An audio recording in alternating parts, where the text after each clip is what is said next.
Eh bien, peut-être un favori pour la victoire d'étape lâché, Laurent Belay. Oui, c'est gentil Thierry, pardon. Il fait pas de vélo le Thierry, hein, on voit bien. Il vient du foot le Thierry, on voit bien, on voit bien. Chute, un coureur, Patrick. Un coureur est tombé dans le ravin, Patrick. Sur notre gauche. Un coureur est tombé. Il s'agit d'un coureur. Attendez, je vais regarder descendre de ma moto. Oui, je vais attendre. Je regarde bien Alex Zoule. Avec l'attaque d'Anti-Schleck, là, c'est Nibali, le premier à sauter dans sa roue. Franck Schleck est juste derrière. Et Alberto Contador qui vient de partir. Lance Armstrong est lâché.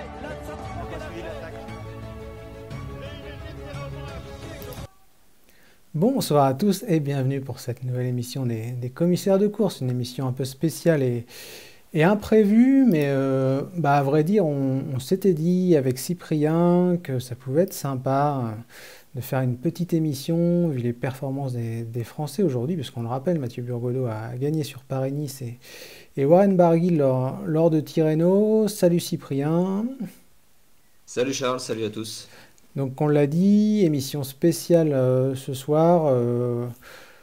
On va commencer par Paris-Nice parce que c'était peut-être la première course tout simplement de la journée. On s'attendait à un sprint entre favoris vu comment la Trek a contrôlé l'échappée toute la journée et finalement Mathieu Burgodeau est sorti de sa boîte à un peu moins de 10 bornes de l'arrivée, juste avant le sprint bonification et contre toute attente il s'est imposé. Ouais, on a été gâté un spectacle avec, tu l'as dit, une première échappée qui a été assez loin quand même, hein, jusqu'à l'Espigoulier et même un petit peu après. Et puis cette course qui a été relancée par Mathieu Burgodeau, entre autres, au niveau du sprint bonification à 8 bornes de l'arrivée. Et puis le coureur de Total Energy a été au bout en costaud, en résistant au peloton, et il termine avec moins d'une seconde d'avance. Donc ça s'est vraiment joué ric-rac pour lui. Ouais, c'était ric-rac. Et puis à un moment, et on en parlait un peu avant l'émission, on voit Christophe Laporte qui revient très très fort. Et il avait Mozzato dans la roue. Et tu me disais, Cyprien, et je pense à raison, qu'il avait quasiment les moyens de rentrer en fait. Ouais, Christophe Laporte, il est impressionnant depuis ce début de semaine. Et là, aujourd'hui, il roulait donc pour Van Aert et puis bon, pour contrôler la course d'une manière générale pour son leader Primoz Roglic. Et il a réussi à prendre quelques encablures d'avance sur le peloton. Il a dû se relever pour attendre le peloton avant de se remettre à rouler à nouveau. Il paraît vraiment, vraiment très fort, Christophe Laporte. Et on sent qu'il a mis un petit peu le frein à main pour pas jouer sa carte personnelle aujourd'hui. Alors, pour parler de la course de manière plus globale et des déroulés depuis le début de la saison, Cyprien, j'ai l'impression, et je dois dire que ça me fait plaisir et j'aimerais bien avoir ton avis aussi, c'est que la prime en fait va de plus en plus souvent aux attaquants. On voit que les courses sont de plus en plus compliquées à contrôler, même si cette semaine, forcément, avec tous les forfaits qu'il y a eu en cascade ces 2 derniers jours, il y a moins d'équipiers, il y a moins de main-d'œuvre. Mais on voit quand même que ceux qui tentent finalement arrivent à tirer leur épingle du jeu là, mais aussi on se rappelle de Vasek lors de l'UAE Tour. Ouais, c'est vrai que on se plaint parfois, hein, de la naissance d'Armada, comme on peut avoir UAE ou Jumbo cette année, on a toujours peur qu'ils contrôlent un petit peu trop la course, qu'ils cadenassent tout, mais cette semaine, on a vu la victoire de Laporte le premier jour, bon certes avec un gros collectif et c'est Jumbo effectivement qui a dominé collectivement, mais c'est en attaquant qu'ils sont allés gagner. On a eu McNulty qui a été au bout il y a quelques jours.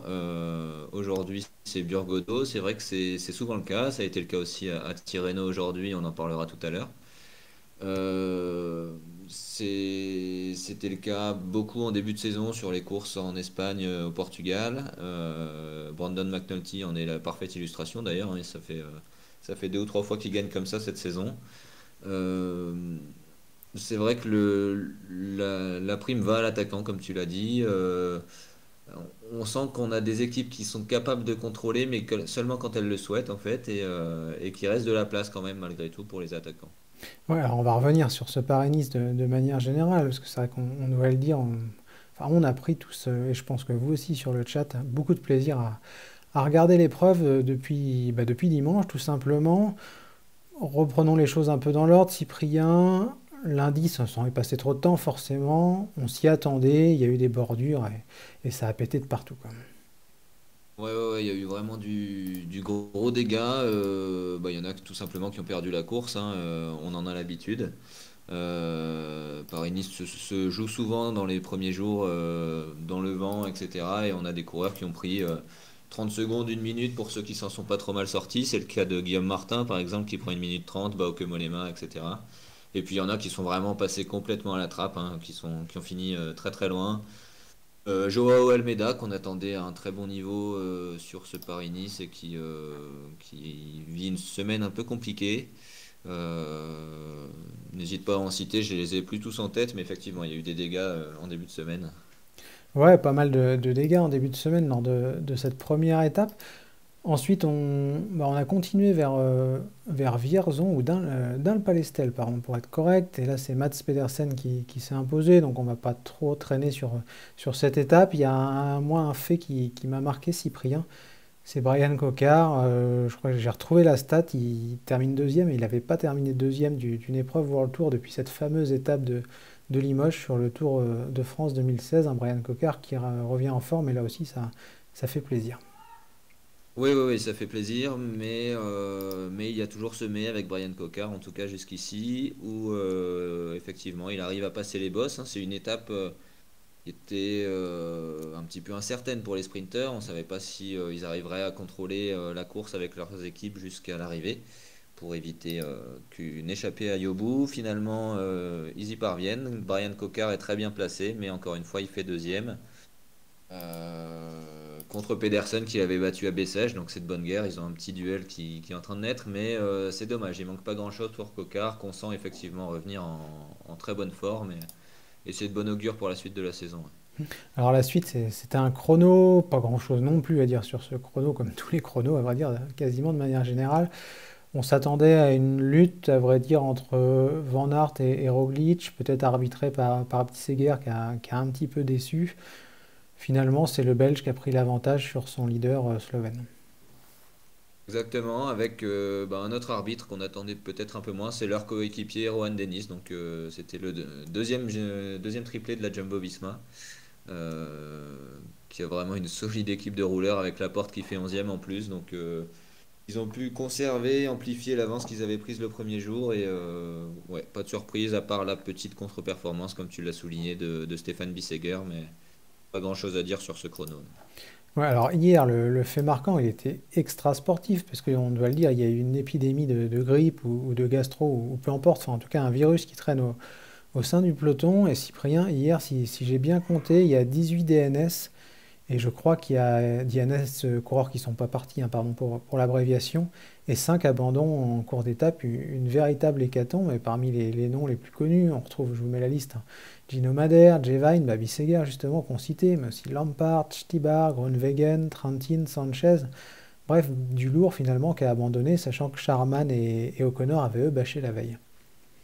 Ouais, ouais, une vraie hécatombe au départ avec, bon, je vais pas répéter tous les noms que tu viens de donner, mais effectivement des équipes qui ont été complètement décimées. Je pense notamment à Israël qui s'est retrouvé avec un seul coureur aujourd'hui, qui est Hugo Hull. Voilà, il est tout seul sur les routes de Paris-Nice. D'ailleurs, il fait une bonne semaine, le pauvre, il a plus de coéquipiers. Mais c'est vrai qu'il y a plus grand monde dans le peloton, hein. Il y a IF qui a plus que 3 coureurs. Voilà, c'est pas les seuls. Ça fait du monde en moins. Ils sont plus que ce soir une grosse centaine dans le peloton. Donc je pense qu'il y aura pas grand monde qui passera l'arrivée dimanche à Nice. Oui, parce qu'on le voit souvent lors de Paris-Nice et lors d'autres courses par étapes, en fin de semaine, quand approche le week-end, quand on n'a plus grand-chose à jouer. Il y a aussi, et c'est logique, hein, après tout, pas mal de coureurs qui bâchent quand ils n'ont plus rien à gagner. On va faire un petit point sur le classement général, Cyprien, je vous le mets en même temps sous les yeux, parce qu'il est un peu en trompe-l'œil, je trouve, ce classement général. Les positions pardon, sont pour moi loin d'être figées. On voit par exemple que Søren Kragh Andersen est 7e, et je ne suis pas sûr qu'il résiste demain sur les pentes du Turini. Est-ce que tu vois les choses beaucoup évoluer demain lors de cette grande ascension? D'ailleurs, est-ce qu'elle aura lieu, cette ascension? Parce que aux dernières nouvelles, il y avait une petite incertitude. J'ai l'impression que c'est levé, mais est-ce que tu as vu quelques infos passer, Cyprien? J'ai pas eu d'infos récemment, comme toi, effectivement, j'ai vu qu'il y avait une petite incertitude et que peut-être l'ascension du Turini pourrait être un petit peu amputée des derniers kilomètres, mais pas plus d'infos, donc on va supposer qu'elle aura lieu. C'est vrai que ce général, il est un peu en trompe-l'œil. On a l'impression déjà que tout est plié pour la gagne par Primoz Roglic, mais on va toujours prendre ça avec des pincettes, puisqu'on se souvient de sa bévue l'an dernier sur la dernière étape, où il avait réussi à chuter plusieurs fois et à se faire avoir. Là où il y a du suspense, c'est pour les places qui viennent ensuite, avec des écarts très resserrés hein, pour le podium, même pour le top 5 et le top 10. Des coureurs, je pense, qui vont exploser. Tu as cité Soren Kragh Andersen, effectivement, on ne l'attend pas forcément parmi les meilleurs demain au sommet du Turini ni dimanche. Il y a aussi, c'est aussi le cas de Hugo Hull, par exemple, ou des coureurs comme Leknesund qui jouent encore le top 15. Pour répondre à ta question sur le Turini, je m'attends pas à des écarts incroyables parce que c'est une association qui est assez régulière. Alors elle est longue, hein, c'est 15 km, mais c'est pas incroyablement difficile. Et on devrait avoir une explication qui se jouera sur les derniers kilomètres qui sont les plus raides, mais qui ne devraient pas produire des écarts énormes, je pense. Et je m'attends plus à un spectacle dimanche où le profil pourra permettre aux attaquants de partir de loin et éventuellement de rattraper des places pour ceux qui auront perdu un peu de temps demain. Ouais, parce qu'on pense notamment, Cyprien, à Nairo Quintana, qui a pris très cher sur le chrono. Il est à 1,45 de Roglic au général. Ça paraît compliqué de le piéger, même si on l'a vu, finalement, la Jumbo n'est peut-être pas si forte que ça. Le problème, c'est qu'Arkea apparaît quand même beaucoup moins forte sur le papier. Est-ce que Quintana, pour toi, demain, il doit rester un peu attentiste et viser vraiment cette étape que tu citais de dimanche, ou est-ce qu'il faut déjà commencer à tenter de renverser la table sur les pentes du Turini? Oh bah, j'ai envie de te dire les deux, mon capitaine. Arkea, effectivement, est moins forte que Jumbo, mais l'avantage qu'ils peuvent avoir, c'est qu'ils n'ont pas peur d'envoyer des gars devant. Donc, peut-être d'avoir un petit relais pour Quintana qui pourrait attaquer assez tôt dans le Turini. En tout cas, c'est lui qu'on attend comme attaquant. On sait qu'il n'a pas peur d'attaquer de loin sur les arrivées au sommet. Maintenant, effectivement, moi je pense qu'il pourrait creuser plus d'écart dimanche, à condition bien sûr de pouvoir faire sauter Roglic et ses équipiers. Et c'est un peu risqué pour lui d'attendre le dernier jour. Il n'a pas vraiment d'autre choix que d'attaquer demain euh, et d'espérer reprendre au moins 30 ou 40 secondes sur Roglic avant d'attaquer la dernière étape si vraiment son objectif c'est de gagner ce Paris-Nice. Est-ce que la seule chance des adversaires de Primoz Roglic, ça réside pas dans le fait que Wout van Aert n'a pas envie de faire des efforts? Il l'a dit, je crois, plusieurs fois en interview, où l'année dernière, il avait peut-être trop forcé sur Tirreno et il avait manqué ensuite de force et de fraîcheur lors de la campagne des classiques. Est-ce que justement, ouais, comme je le disais, le fait que Van Aert n'ait pas envie de se donner à 100% et qu'il va normalement se laisser décrocher pour certainement éviter d'avoir trop à bosser pour Roglic, ça peut aider ses adversaires, parce que quand on regarde derrière les noms des équipiers du Slovène, c'est Laporte qui a été très bon, mais Laporte c'est pas un grimpeur, Tunissen non plus, idem pour Van Hooijdonk. Kruijswijk a l'air un peu en dedans, Juan Dennis, on sait que c'est toujours un gars qui est un peu sur courant alternatif, pardon, il peut faire des numéros comme au Giro, mais il peut aussi se trouver complètement. Et ouais, du coup, est-ce que la Jumbo peut contrôler ce peloton si vraiment on fout le feu, quoi. Bah, je pense justement que Van Aert a levé un peu le pied en début de semaine parce qu'il pouvait se le permettre, parce que Roglic n'était pas franchement en danger. Je suis pas sûr que sur la journée de demain et encore plus sur celle de dimanche, il lève le pied dès le début. Je pense qu'il se mettra quand même un peu plus à son service, même si tu l'as dit, il a des objectifs un peu plus lointains, il n'a pas envie de se cramer dès maintenant, mais effectivement, c'est peut-être son meilleur équipier cette semaine. Rojvaik, c'est un peu compliqué cette semaine.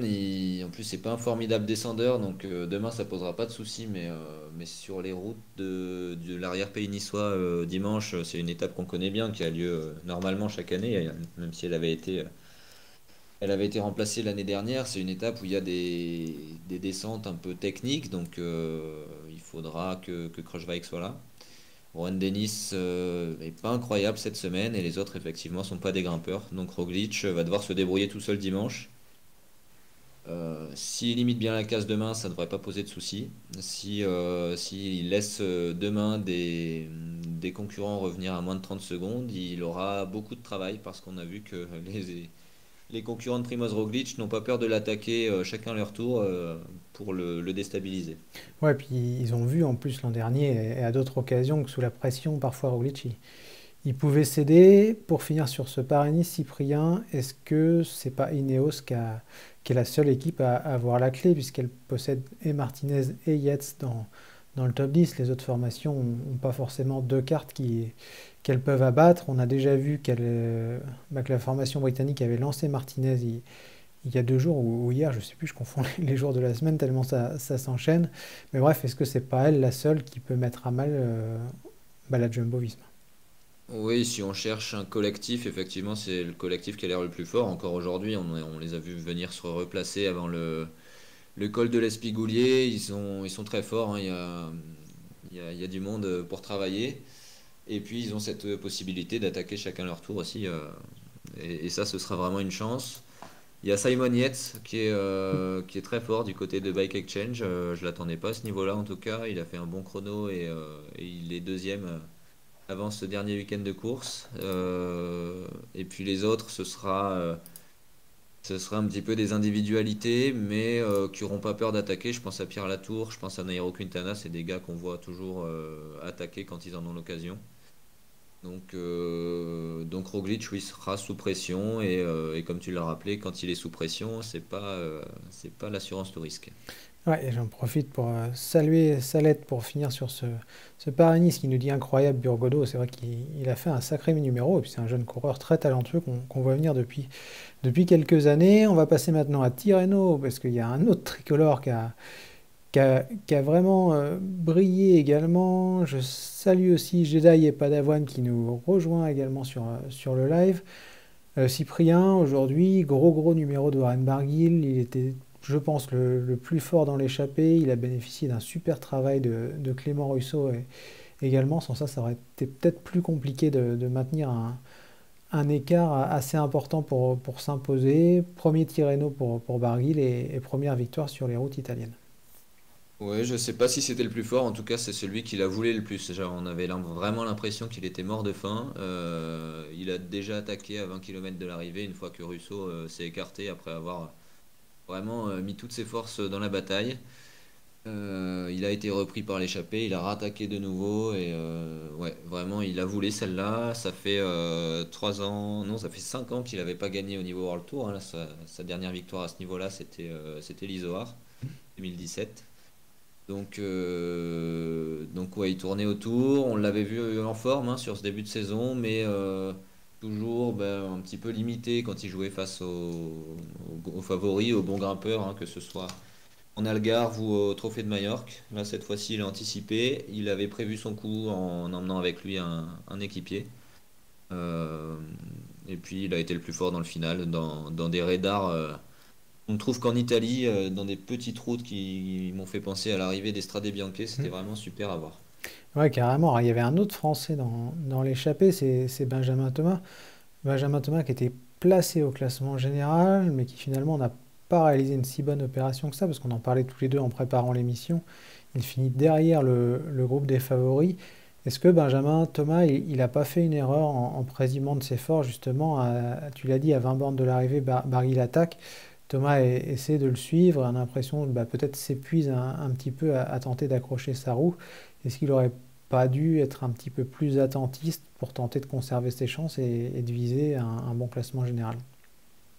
Oui et non, parce que je me dis que si ce coup-là part avec Barguil à 20 km de l'arrivée, plus je crois que c'est Oliveira qui revient sur eux, s'ils sortent à 3 ou 4, ça peut vraiment aller loin. Et à ce moment-là, je pense qu'il s'est dit que s'il laissait partir Barguil, ça pouvait aller au bout, et il n'avait pas complètement tort vu la forme dans laquelle était son compatriote. Donc oui, il a gâché un peu des forces loin de l'arrivée, mais il devait le faire.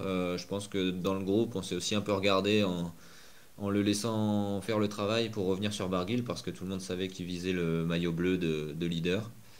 Donc Bon, je suis pas sûr que c'était une erreur technique. Je pense qu'il était un peu limite et que la répétition des tronçons très raides de cette région de l'Italie, on les a vus passer les 10 et 15% régulièrement dans les 20 derniers kilomètres.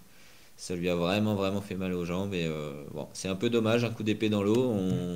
Je pense qu'il s'est vu en bleu pendant un petit moment. Et puis bon, finalement, il perd un petit peu ses chances de réaliser un top 10 au général. C'est dommage. Ouais, alors l'autre fait marquant du jour, et on nous en parle sur le chat, c'est ce Remco, quel artiste. Effectivement, Remco Evenepoel, il s'est peut-être cru au volant de sa voiture, parce qu'on rappelle qu'il s'est aussi fait arrêter pour une conduite trop rapide, et il a oublié de tourner à droite à un moment où on n'a pas compris ce qui s'était passé, parce qu'en plus la réalisation était archi pourrie, enfin, pour le dire clairement, on n'a pas vu grand-chose du final. Cyprien, Remco qui sort dans une des bosses, dans la descente, il poursuit son effort.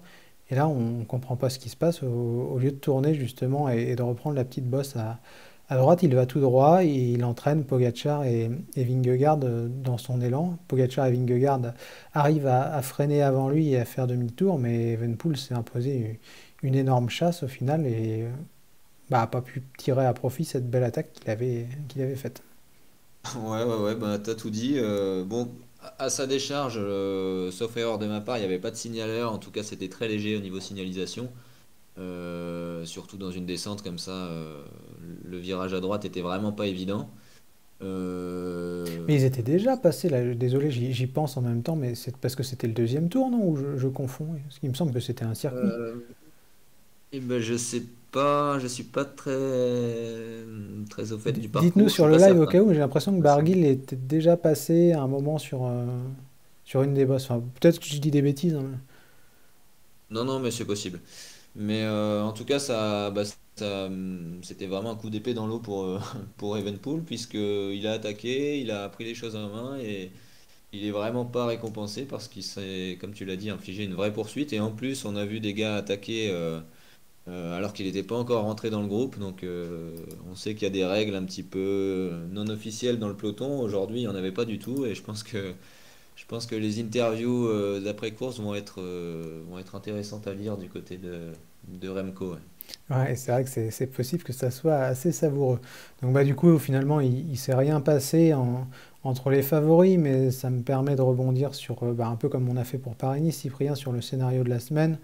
Tout d'abord, la lutte pour la victoire finale, on a l'impression vraiment que Tadej Pogacar, il est tout simplement trois jambes au-dessus de tout le monde en fait. Oui, oui, bah, il suffit de reprendre le classement. Aujourd'hui, au soir de la cinquième étape, il se retrouve avec 9 secondes d'avance sur Remco Evenepoel, qui est le seul qui l'accroche un petit peu. Et derrière, c'est déjà 43 secondes plus loin pour Timoner Heinzmann, qui est un peu la surprise de ce podium. Pogacar a l'air vraiment très fort. Aujourd'hui, Remco a à peine levé le cul de la selle que Tadej était déjà dans la roue. Il veille au grain, il a une équipe largement au niveau, qui était vraiment impressionnante, hein, quand ils ont décidé de rouler, ils ont repris une minute en à peine 1,5 km à l'échappée. Donc ouais, il est au-dessus des autres. Remco Evenepoel est un peu limité, enfin non, il n'est pas limité, il est très fort, mais il semble limité parce qu'il y a Tadej Pogacar à côté. Et derrière, eh ben, ils vont se battre pour les accessites. J'ai bien l'impression que c'est déjà plié cette histoire. Ouais, parce que on l'a dit tout à l'heure, Pogacar est au-dessus du lot, mais derrière, on a l'impression qu'il y a quand même un espèce de duo avec bah, Vingegaard qui était encore costaud aujourd'hui et justement Evenepoel qui semble se détacher. Ouais, ouais, Vingegaard est très fort aussi. Il a répondu à toutes les attaques qu'on a eues cette semaine. Par contre, bah, il a pris du retard en début de semaine. Il pointe déjà 45 secondes. Donc, on espère qu'il va quand même tenter de les récupérer demain sur une étape qui sera pas facile du tout. Avec le Monte Carpegna à 4 km à 10% à parcourir deux fois. Donc si le Danois veut attaquer de loin, on aura droit à un beau spectacle, je pense, et ça va faire des vraies différences entre ces trois leaders qui sont au-dessus et le reste du peloton. S'ils jouent petit bras pour assurer un podium, j'ai peur qu'on s'ennuie un petit peu. Ouais, d'ailleurs, si Vingegaard gagne demain, je plains le pauvre journaliste, le pauvre gars qui est aux interviews. Je sais pas si tu as vu, Cyprien, les interviews de Vingegaard, c'est un régal. C'est Ah non, j'ai pas vu ça. c'est 3 mots, je crois que c'était 2 fois consécutivement lors du chrono à une autre étape. Le mec lui posait des questions, t'as l'impression qu'il le fait chier complet quand il répond en 3 mots, il te bâche le truc. Je vous invite sur le live à essayer de retrouver les replays, c'est assez marrant. Tu as parlé d'Arensman, justement, je voulais l'évoquer avec toi parce que bah, c'est un coureur qui était très bon dans les catégories de jeunes, notamment chez les espoirs. Si je dis pas de bêtises, il gagne et Paris-Roubaix et la Ronde de l'Isère, ce qui montre quand même un côté assez complet. On sent qu'il a mis du temps à arriver à maturité, et là, depuis l'an passé, il pointe le bout de son nez. Et là, il est troisième de Tirreno Adriatico, un peu à la surprise générale. Est-ce que tu le vois tenir au moins un top 10 demain? Top 10, oui. Je pense que s'il est là, de toute façon, c'est qu'il est en forme, qu'il a su se placer correctement, faire un bon chrono et répondre aux attaques. Donc, top 10, ça doit être possible, hein. C'est quelqu'un qui a fait deuxième d'un Tour de l'Avenir dans ses jeunes années. Comme tu l'as dit, qui a gagné la Ronde de l'Isard, donc il ne doit pas grimper trop mal. Je pense qu'en plus, Romain Bardet, vu l'écart qu'il a pris, se mettra à son service pour essayer de faire gagner, enfin en tout cas d'aller chercher une bonne performance pour le petit jeune de l'équipe. Effectivement, un profil intéressant, on ne l'attendait vraiment pas, hein. On avait Romain Bardet dans l'équipe, en plus DSM est assez transparente cette année, donc on pensait que Romain Bardet se débrouillerait tout seul et que les autres seraient transparents. Bon, bah, il fait une très belle semaine. On va voir ce que ça donne. C'est vrai qu'il est un petit peu nouveau, on va dire, puisque on l'avait vu l'année dernière sur des courses un peu de second plan, Tour de Sicile notamment, ce genre de course, mais sans vraiment peser au meilleur niveau. Donc c'est un petit peu la révélation du côté de DSM qui en a bien besoin parce que sa saison 2022 pour l'instant est pas très reluisante. Ouais, alors j'en profite pour saluer Ziglo qui nous rejoint sur le chat, un habitué des émissions. Cyprien, il y a un ou deux autres trucs que je voulais pointer cette semaine, et notamment le duo Tao Geoghegan Hart et Jay Hindley. Alors, ils ont pris super cher l'an dernier, surtout dans les commentaires des suiveurs qui n'ont pas toujours été très tendres, avec les deux jeunes espoirs qui avaient réussi un Giro magnifique en 2020, et vraiment qui ont eu des grosses difficultés à absorber le contre-coup. Et c'est vrai qu'on le voit souvent, hein, des coureurs qui font des grosses saisons et qui derrière ont beaucoup de mal à confirmer. Et moi, je trouve que bah, ça fait plaisir de les revoir à un gros niveau, même s'ils ne sont pas à la lutte pour la victoire. On sent que depuis le début de l'année, ça va quand même beaucoup mieux pour ces deux coureurs. Oui, bah leur saison 2021, tu l'as dit, elle avait un petit peu validé la thèse de ceux qui pensaient que le Giro 2020 était un Giro au rabais. C'est vrai que l'année dernière, ils ont été inexistants. Cette année, tu l'as dit, c'est mieux. Cela dit, Tao a un peu perdu du fait de sa saison 2021. C'est normal, son statut de leader chez Ineos et à la Ruta del Sol a dû travailler pour ses équipiers. Cette semaine, il a l'occasion de changer un peu de statut et de rassurer ses dirigeants. Donc peut-être qu'on va le laisser jouer sa carte demain et qu'il saura la saisir en attaquant et en allant viser un podium final pour ce Tirreno. Et puis Jay Hindley qui est effectivement en forme, pas transcendant, on sent que sur des arrivées un peu punchy comme ça, il lui manque Ouais, il manque un la truc, hein. petite pointe de vitesse, l'explosivité, mais il est là, il est huitième au général et c'est comme Tao, c'est demain qui devra montrer vraiment ce qu'il vaut, la forme dans laquelle il est, en attaquant dans les pourcentages un peu raides et pour faire des écarts. Alors, on est obligé de parler de l'idole, Cyprien, parce que ça, on n'en a pas parlé quasiment dimanche dernier. Et puis là, il a fait une belle montée. Enfin, tu vois de qui je parle, forcément, Thibaut Pinot, qui a un petit peu rassuré aujourd'hui après avoir joué les équipiers en début de semaine. Ouais, ouais, il fait une bonne semaine. C'est vraiment le mot, c'est rassuré après un début de saison un petit peu en demi-teinte. Euh, il lui manque encore un petit peu de forme et de rythme pour jouer devant, mais on voit qu'aujourd'hui, sur une arrivée assez raide, il prend que 5 secondes entre guillemets sur les meilleurs. Il est là, voilà, pour rassurer tout le monde, pour jouer peut-être demain une victoire d'étape s'il part tôt, on verra, mais c'est de bon augure pour la suite. Je ne sais pas ce qui est prévu à son programme, mais en tout cas, ce Tirreno sera rassurant pour lui et il va s'en servir pour bâtir la suite de sa saison, ça c'est certain. Mais justement, j'ai une question sur Thibaut Pinot. Tu vas peut-être me dire que c'est un peu tôt, mais on sait que dans le cyclisme un peu moderne, on n'est plus dans justement les schémas le schéma pardon, des années 90 ou 2000 où on pouvait parfois être en méforme complète en février-mars et être à fond en juillet. Est-ce que pour toi, Thibaut Pinot, là, à l'instant T et mi-mars, il accumule quand même un peu trop de retard pour les objectifs qui ont été ciblés, c'est-à-dire un podium sur le Tour de France, ou est-ce que c'est encore rattrapable à ton avis? Euh, Moi, j'y crois pas du tout. Maintenant, c'est plus un avis personnel qu'une analyse. J'en suis pas sûr du tout. On sait jamais avec Thibaut Pinot. Il peut tout à fait être transcendé par le public et avec des circonstances un peu heureuses pour une fois, lui qui est assez malchanceux, se retrouver pendant le Tour de France bien placé et jouer le podium, effectivement. Maintenant, on voit quand même beaucoup de mecs meilleurs que lui et bon, je le vois pas rattraper et combler son retard. Autant parler d'une victoire d'étape sur le prochain Tour de France, je peux y croire, autant jouer le général, j'ai beaucoup de mal. Ouais, moi pareil, ça me paraît compliqué. Je trouve que déjà physiquement, il y a des mecs comme Pogacar ou même Vingegaard hein, qui paraissent quand même assez au-dessus. Sur le chat, on nous parle aussi du Julien Alaphilippe et c'est vrai qu'on l'évoquait tous les deux pareil, en préparant l'émission. On se disait que bah, pour, comment dirais-je, Milan-San Remo, ça allait peut-être être juste. Moi, j'étais vachement surpris de voir Julien Alaphilippe péter si tôt aujourd'hui dans une des bosses, quoi. Oui, oui, ben, bon, alors, les Strade Bianche ont été un peu particulières, mais c'est vrai que quand on l'a vu se relever complètement, on s'est dit, bon, il se réserve, il fera Tirreno pour gagner une étape avant Milan-San Remo pour se rassurer.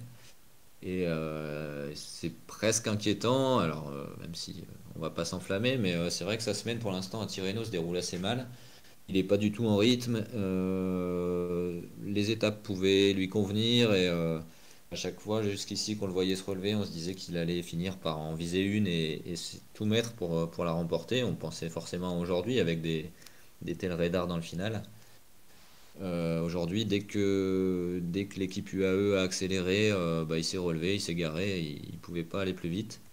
Donc oui, c'est inquiétant pour Milan-San Remo où on le voit pas du tout rivaliser avec un Wout van Aert ou un Tadej Pogacar dans le Poggio. Et je pense que pour lui, bah, la réussite de sa saison se jouera un peu plus loin, au mois d'avril notamment, et puis au mois de juillet.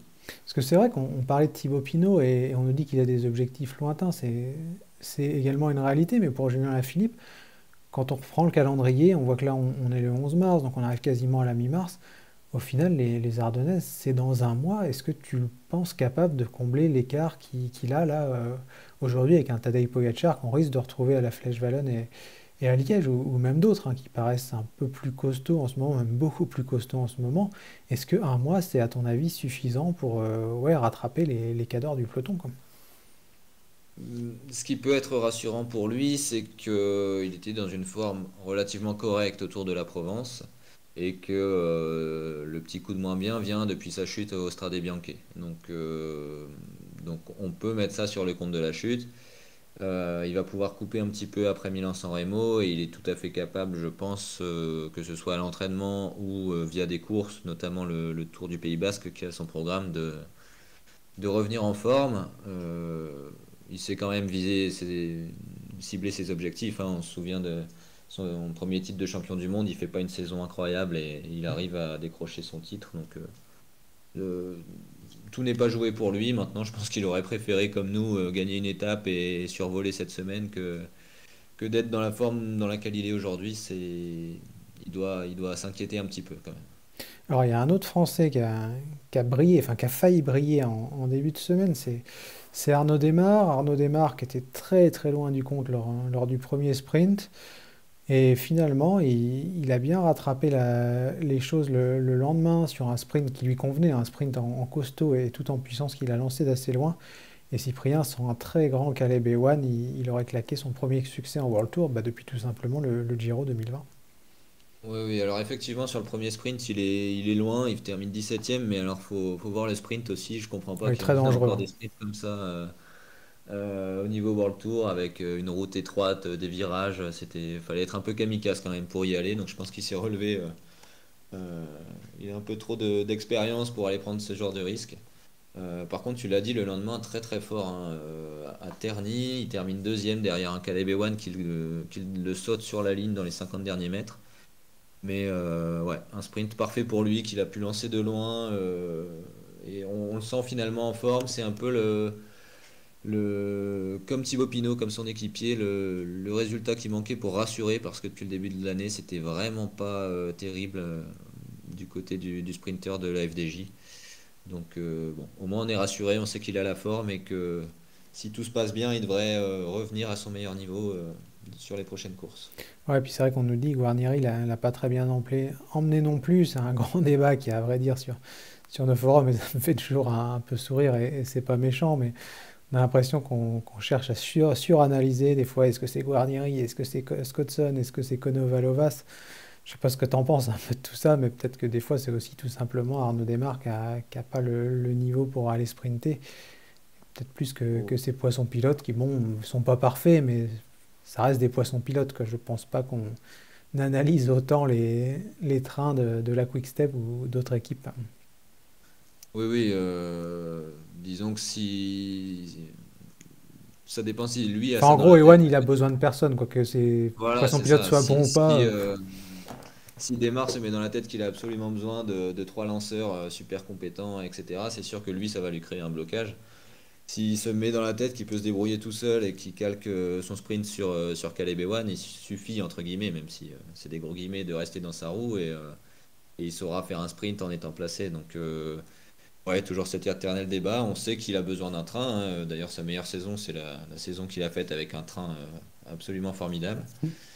Maintenant, c'est peut-être aussi un blocage psychologique, hein, de se dire qu'il ne peut pas faire de résultats sans son train. Mais s'il arrive à changer ça, ça va peut-être débloquer quelque chose aussi.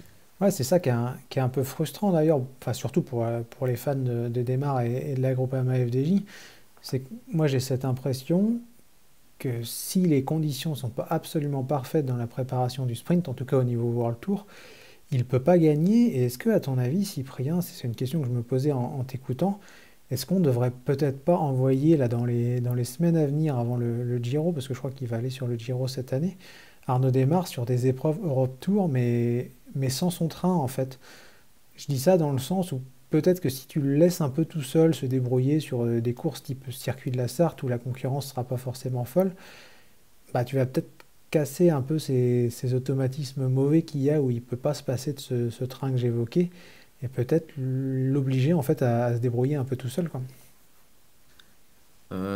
Oui, il y a une stratégie à avoir, soit celle-là, soit celle au contraire de le faire rouler seulement avec son train et de faire que des sprints où on sait qu'il pourra avoir un grand boulevard bien large à l'arrivée, où son équipe pourra prendre en main un 2 km comme il faut et le lancer parfaitement. Euh, Soit on cherche à faire d'Arnaud Démare un sprinter qui peut se débrouiller tout seul, soit on cherche justement à avoir un train irréprochable comme c'était le cas en 2019 ou 2020, l'année qui fait euh, en gagnant plein d'étapes sur le Giro. 2020, oui. À voir, c'est les DS qui choisiront, mais je le vois pas en tout cas arriver sur un grand tour sans son train, ça c'est sûr. Est-ce qu'on sait changer de schéma à la Groupama FDJ? C'est ça la question aussi. C'est Elle une est très question. provocatrice, mais je vois pas de fan de l'équipe sur le chat, donc je me permets vite fait, pour le replay, ça sera trop tard pour me faire pourrir de toute façon. Bref, blague à part, pareil, même question que pour Paris-Nice, pour passer à la suite.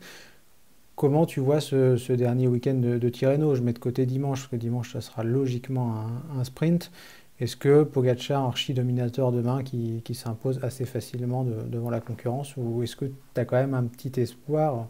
Petit espoir, après, je ne sais pas, ça dépend si on supporte le coureur ou pas, mais est-ce que tu penses en tout cas qu'il y a une chance de le voir perdre, tout simplement, parce que ça fait longtemps qu'on n'a pas vu Pogacar perdre une course?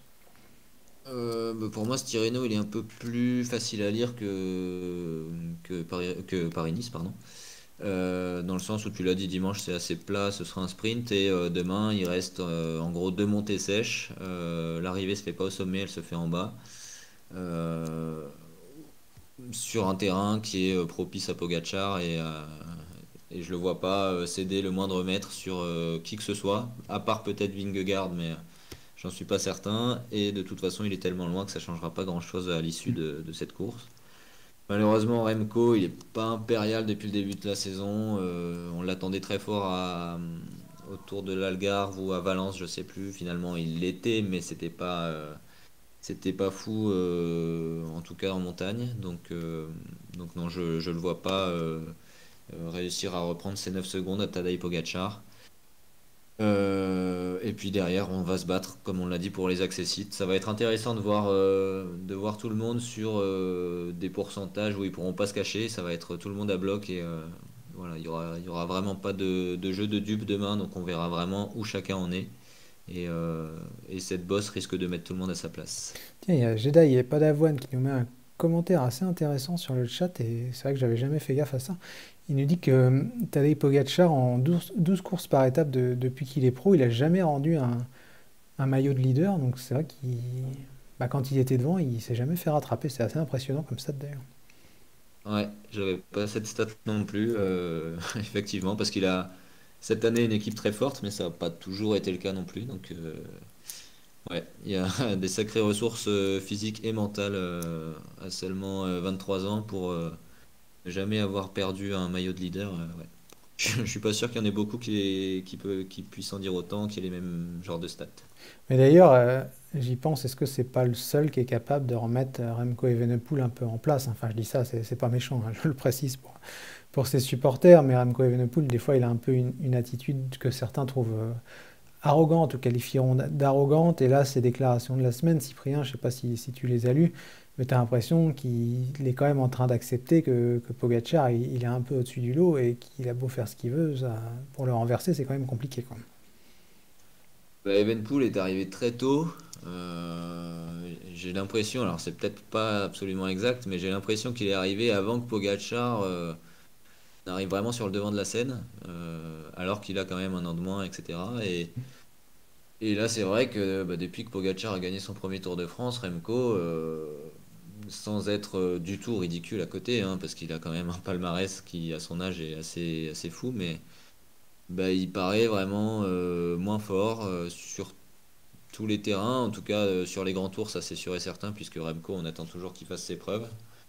Et la spécialité de Remco, c'était un peu les attaques de loin et les gros numéros, ce que sait faire Pogacar aussi. Donc, ouais, il l'a un petit peu, comme tu l'as dit, remis à sa place. Il paraît beaucoup moins extraordinaire, Evenepoel, depuis qu'il y a Pogacar, alors qu'il l'est peut-être tout autant, ou en tout cas, il l'est vraiment beaucoup.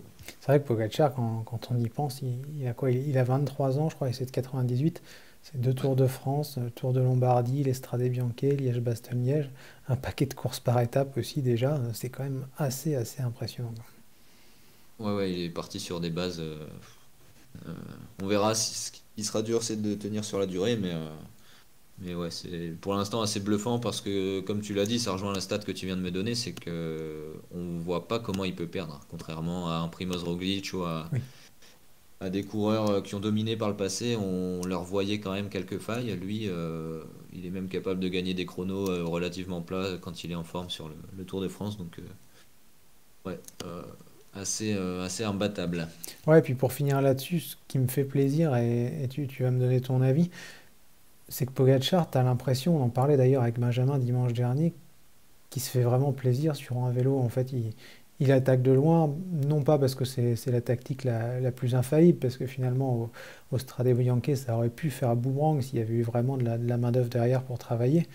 Mais tu as l'impression qu'il court un peu à l'instinct, et quoi, sur un vélo, il s'amuse. Et c'est peut-être ça finalement la clé de la longévité aussi, là où un Peter Sagan s'est très vite ennuyé dans les pelotons. Un Pogacar qui s'amuse et qui prend du plaisir peut peut-être durer plus longtemps. Ouais.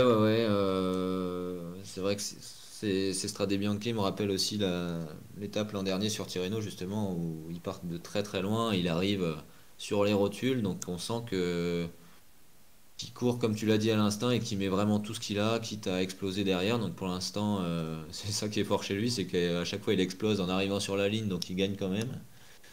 Euh, mais c'est vrai que j'ai écouté votre émission dimanche et comme l'a rappelé Ben, Sagan s'amusait beaucoup au début et puis très rapidement il s'est lassé. Donc on verra si pour Pogacar cette étincelle peut rester allumée.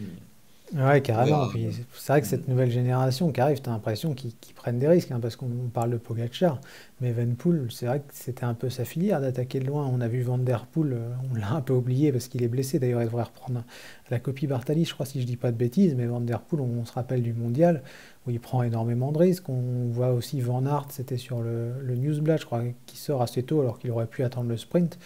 De manière générale, cette nouvelle génération sur le vélo, elle est quand même assez plaisante en termes de spectacle. Oui, oui, il y a encore pas si longtemps, hein, il y a 3 4 ans, on se plaignait des scénarios un peu préconçus Les attaques de et Valverde à 500 qui... mètres de la ligne. Voilà, ouais, tout à fait. Donc, ouais, c'est vrai que ça fait depuis, on va dire, 3 4 ans. Peut-être que c'est le Covid qui a fait du bien, j'en sais rien, mais c'est surtout l'arrivée de ces jeunes, hein. Van Aert, Van Der Poel, Pogacar, Evenepoel, c'est vrai que si tu les as tous au départ d'une course, tu sais qu'il va y avoir du spectacle. Quoique, quand ils y sont tous, ils se marquent un petit peu, et finalement, c'est quand ils s'affrontent pas directement qu'il y a le plus de spectacle, parce qu'ils se lâchent complètement, on dirait. Ouais, parce que bah, la formule va peut-être vous paraître bateau et prêter à sourire, mais là où tu avais l'impression qu'il y avait un paquet de coureurs majeurs qui couraient pour pas perdre, là on se dit que les jeunes, en fait, ils courent pour gagner tout simplement, quoi. Mm. Et pas pour faire perdre un autre. Ou pour, enfin, hein. Et ça, je trouve ça quand même assez plaisant. D'ailleurs, Ziglo nous dit que la fin du monopole de la Sky a fait du bien. C'est vrai que peut-être que l'arrivée de Bernal aussi chez Ineos, ça montrait qu'il y avait peut-être une autre façon de courir que de faire du SRM dans les montées et de conclure par une attaque à 2 3 bornes de l'arrivée. Ouais, ça change et à vrai dire, ça fait plaisir. Je pense Oui, qu'on a. oui. Ouais, pardon Cyprien, je t'ai coupé. Et puis sur la fin un petit peu de l'hégémonie Ineos, on peut voir UAE un peu comme la succession ou Jumbo, mais ils ont, alors on pense ce qu'on veut du UAE, mais ils ont cette manière de courir qui est pas du tout comme Ineos, où même quand ils sont très forts au départ, on l'a vu notamment aux Émirats, bah Maïka s'empêche pas d'attaquer et de contrôler les attaques en contrant et non pas en roulant, comme tu l'as dit, avec les yeux rivés sur le compteur. Donc UAE se construit une armada absolument terrifiante, mais garde cet instinct, on va dire, ou en tout cas cet esprit offensif dans sa manière de courir. Donc c'est plutôt bien pour le spectacle. Ouais, parce que même le Legoglia, ça reste une course mineure, mais tu te rappelles quand Paul Ange rentre sur le groupe de tête, ils étaient en supériorité numérique et peut-être qu'une autre équipe aurait tout simplement mis Paul Ange à rouler et pour favoriser un sprint, mais là non, tu sens que bah, tu attaques et tu cherches pas à comprendre et il a raison bah, parce qu'il a gagné alors qu'il aurait pu rouler comme un malade et laisser un de ses équipiers s'imposer. Et pour finir justement sur ce débat un peu de la manière de rouler, je pense qu'aussi la troisième armada du peloton sur les courses par étapes, en tout cas, la Jumbo-Visma, elle s'est quand même bien fait avoir sur le Tour de France 2020, parce qu'on ne refera pas l'histoire, mais je pense que clairement, s'ils avaient peut-être un peu mieux je suis pas sûr que Pogacar aurait eu l'opportunité de revenir, et je suis pas sûr qu'il se fasse avoir une deuxième fois à jouer au petit train-train et à se faire avoir à la fin, quoi. Ouais, ouais, c'est sûr. Donc en tout cas, ouais, on va retenir que qu'on s'amuse pas Ouais. mal en ce début de saison et qu'on est gâté niveau spectacle. Ouais, et c'est plutôt une bonne nouvelle. Mais sur ces belles paroles, je propose qu'on clôture, à moins que tu aies autre chose à souligner.